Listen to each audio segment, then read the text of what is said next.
शुरुआत करने के लिए कोई सा दिन भी बढ़िया ही है।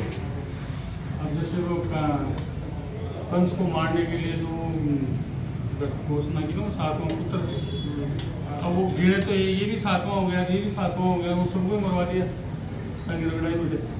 वो तो एक बात है कि कभी ऐसा काम करने के लिए कोई मुहूर्त नहीं है, कोई अवसर नहीं है, आप दृढ़ निश्चय कर ले तभी से कर सकते।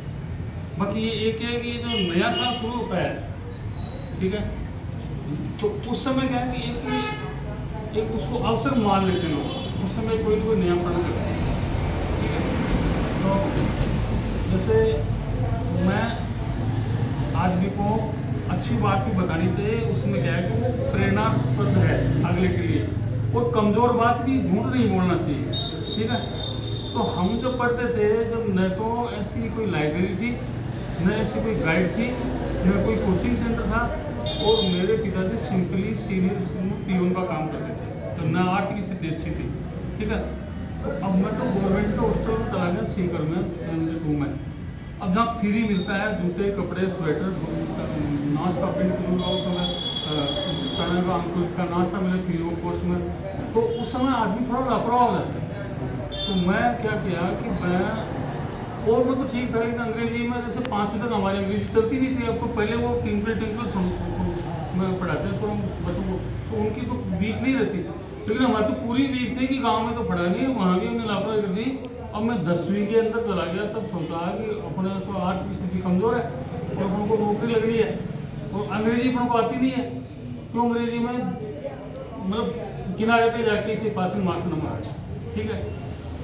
तो मैंने 1 जनवरी 1979 से ये पढ़ लिया कि मैं चाय बीड़ी सिगरेट नहीं पीऊँगा, और मैं जैसे उससे पहले क्या होता था कि खेल के अंदर हमारे पलसना 10वीं तक थी, वहाँ सीनियर थी, तो पलसना टीम आई तो मैं उस टीम में डिस्ट्रिक्ट खेल लिया खो-खो। अब कॉलेज के अंदर क्या है कि वहाँ पक्षपात होता था सिलेक्शन में, तो मैं हाल पर प्रैक्टिस करता, मेरे को 17 नवंबर छोड़ दिया था। 1 जनवरी 79 में मैंने दृढ़ निश्चय किया कि मैं ये 3 चीज़ें छोड़ूंगा, चाय बीड़ी सिगरेट। 79 को देखो आज कितने दिन हो गए मैं ये कोटा से नहीं करता। दूसरा मैंने सोचा कि मेरे को खेल में जीतना है, तो मैंने 20 किलोमीटर की दौड़ पकड़ी, और मैं वीक में 1 दिन तो जैसे फादर स्कूल में नाइट ड्यूटी देते तो उस स्कूल के 10 15 दिन ग्राउंड लगा था। अब साल में तो लगा तो मैं सीकर जीत गया, लेकिन इंटर कॉलेज में हार गया। फिर मैंने रानोली हमारे गाँव से पड़ती है 8 किलोमीटर, तो मैंने पलसना से रानोली से दौड़ लगाता, फिर ट्रेन पकड़ लेता, शाम को उधर दोराठा हो गया 5 किलोमीटर दौड़ लगाता, और धीरे धीरे मैंने दौड़ लगाई साल भर तक। तो मैं यहाँ जीत गया, लेकिन वहाँ हार गया, इंटर कॉलेज में हार गया। फिर मैंने ये तय किया, मैंने दृढ़ निश्चय करा, आपको दृढ़ निश्चय की बात बता रहा हूँ कि मैं वीक में 1 दिन तो सीकर से पलसना तक 30 किलोमीटर आता, और फिर 20 किलोमीटर में दौड़ करने लगा। तो फिर मैंने जो है नेशनल में मेडल प्राप्त किया, और फिर मैं खेल के जो है उसमें जो है फिजिकल टीचर बना, जबकि मेरा बीएड में भी नंबर आया था, लेकिन अपने मेहनत इसमें करी है, और आज मैं 1.5 लाख रुपये सैलरी लेकर रिटायर हुआ, केवल उस एक दृढ़ निश्चय के कारण, और 17,000 पेंशन मिलती है। तो मैं आपको ये कह रहा हूँ कि मैं अभी 5-6 दिन पहले BBC दुनिया में जो है मोहम्मद रफ़ी की जो कोई उसके था, कोई वो वर्षगांठ की जन्मदिन था, उसकी वो एक इंटरव्यू आई, तो उसमें 26,000 गीत गाए हैं मोहम्मद रफ़ी ने। उससे पूछा आपने इसकी शुरुआत कैसे की, तो उन्होंने कहा कि मेरे बचपन में 12 साल का था, तो एक मांगने आता था ना मोमदस में जो आटा वगैरह, तो वो गीत गाता हुआ आता था, और उसका गीत मेरे को इतना पसंद था कि मैं कई दूर तक उसके पीछे पीछे गीत सुनने के लिए चला गया, उसकी लगन देखिए। तो मैंने सोचा कि उनको भी गीत गाना चाहिए, और उससे प्रेरणा लेकर मैंने रियाज शुरू किया, और वो विश्व का बहुत बड़ा गायकार साबित हुआ। उसके शानी जो है हिंदी सिनेमा में तो कोई उसके बराबर का नहीं है, वो विश्व का बहुत बढ़िया क्वेश्चन बढ़ा। तो मेरे कहने की ये बात बताने का है कि आपको ये दृढ़ निश्चय करना है। देखिए काम करो तो मन से करो, वरना उसको छोड़ कर दूसरा काम पकड़ो, ठीक है। और मैं आपको ये बताऊं, आज के 40 साल पहले छापोली है उदयवाड़ी के पास में एक टेलर का लड़का था, और वो नियमित पढ़ता था और प्राइवेट 10वीं में कॉमर्स में राजस्थान बोर्ड की मेरिट में आया। उसने मेरे को टीचर का लिया, वो तो प्राइवेट फार्म भरा 10वीं में पढ़े था, वो 10वीं की बोर्ड में आया। तो ये सब एक तरह से ये सुविधाएं नहीं है, मेरे को हेल्प नहीं मिलेगी, आपके अंदर से मिलेगी हेल्प। तो एक तरह से ऐसा उदाहरण है। एक मैंने पढ़ा कि ननद और भाभी वो 3 लड़कियां दोनों डिस्ट्रिक्ट में तैयारी करती थी, तो एक रस्सी बांध ली और लाइट चली जाती तो लालटेन टांग देती थी उसके, और वो तीनों ने जो है उसमें सिलेक्शन हुआ नीट में, ठीक है। तो ये जो छोटी छोटी बातें हैं ना, ये अपन को एक प्रेरणा देती है। तो आपको आज से एक तो ये दृढ़ निश्चय करना है कि हमें कुछ न कुछ बनना है, ठीक है। और एक लेडीज का इंटरव्यू देखा था मैंने, बोला मैं RS है कि मैं जैसे होम वेकेशन निकली थी, ठीक है। तो मेरा जो कंपनी थी उनका इतनी रेटिंग में अपना नंबर थोड़ी आता है। तो बोला मैंने कुछ फ्रेंड्स को छोड़ा, वो तो दूसरे जो कह रहे थे कि भाई इसमें कोई तो आएगा ही, विनर होगा ही कोई तो क्यों नहीं अपने होंगे विनर। तो बोले मैंने उनके साथ रही और पॉजिटिव सोच के साथ साथ तैयारी के लिए मैं सेलेक्ट हो गई। तो आप ये मत सोचो कि भाई ये थोड़ी वैकेंसी है तो हमारा नंबर नहीं आएगा, तो आदमी वहीं होपलेस हो जाता है। आप तो ये सोचो, मतलब एक आदमी ने 10 नौकरियां छोड़ दी, सब इंस्पेक्टर की है, RS है, टीचर की है, वो तो बढ़ता ही गया। और मैंने एक जगह पढ़ा था कि एक ST का जो होता है ना पुलिस वाला गार्ड, वो उस पर ड्यूटी पे कोर्ट में बैठे बैठे ही पढ़ के वो भी RTS बन गया। उसने सोच लिया कि मेरे को 7 की जैसे बनना है।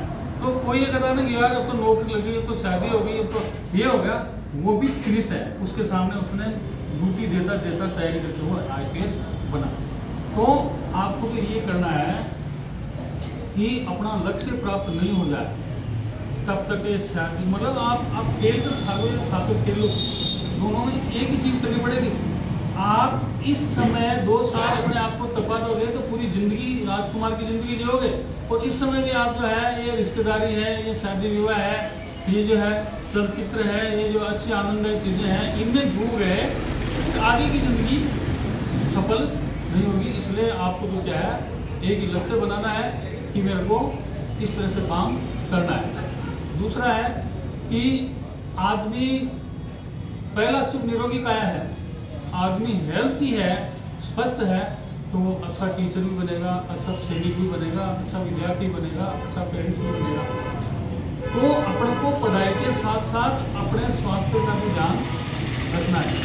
तो उसके लिए ये है कि 6 घंटे की 5 घंटे की नींद तो साउंड स्लीप लेनी है, और आपने नींद खराब कर दी तो आगे चल के मानसिक रूप से तनाव, परेशानी, बीमारियां अपने को लग सकती हैं। इसलिए अब आप 1 घंटा और रिलैक्स तो मुझे पता नहीं, मैं तो आपको कहूँगा 10 से 4 बजे तक आप नींद ले लीजिए, और 4 से 6 बजे तक, सुबह 4 बजे उठकर आप स्नान वगैरह करके तो आप पूजा अर्चना करके बैठ जाओगे तो 4 से 6 बजे की स्टडी है वो डबल याद होगी, जिससे आप 2 घंटे पढ़ोगे ना और टाइम, और उस समय 1 घंटे पढ़ोगे ना तो वो 4 घंटे पढ़ना जितना मस्तिष्क काम करेगा। क्योंकि उस समय क्या होता है, देखो ब्रह्म मुहूर्त है ना, प्रातः काल की बेला है, उसको अमृत बेला कहा गया है।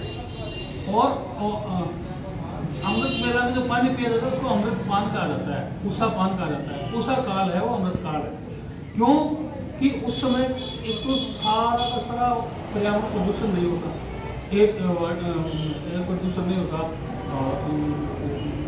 ध्वनि प्रदूषण नहीं होता, कोई प्रदूषण नहीं होता, और हमारा दिमाग जो है, हमारे दिमाग में जो भी दिन भर बातें आती हैं वो स्वप्न के माध्यम से हैं। एक भाई डॉक्टर लेगी, डॉक्टर ने मोटान लेगी, बोले डॉक्टर साहब वो रात में बहुत बड़बड़ावा है, तो बोले कि दिन में बहुत बारी आएगा, क्योंकि वो हमें सब जाते हैं रात को वो नींद नहीं निकलती, आप दबाओगे किसी चीज़ को वो बाहर तो आएगी, ठीक है ना। तो उसको तो इस तरह से अपने दिन में जो भी ख्वाब हैं, जो भी बातें अपने स्वप्न में उनको पूरा कर लेते हैं। तो सुबह का जो अपना मस्तिष्क है उसमें कोई कचरा नहीं होता है, एक तरह से वो नीट एंड क्लीन होता है, वातावरण नीट एंड क्लीन होता है, वायु उस समय की जो है नीट एंड क्लीन होती है, और शोर है वो उसकी नहीं होता। हम हॉस्टल में पढ़ते थे जब हर जगह होते हैं, शैतान बच्चे भी हैं, ईर्ष्यालु बच्चे भी हैं, हम जब एक तरह से ईर्ष्यालु है, शैतान है, आप एक निश्चय कर लो है कि ये दुनिया जब जलती है, हाय रे बड़ा मजा आता है। ये जो पुरानी फिल्मों की गीत है ना, ये हमको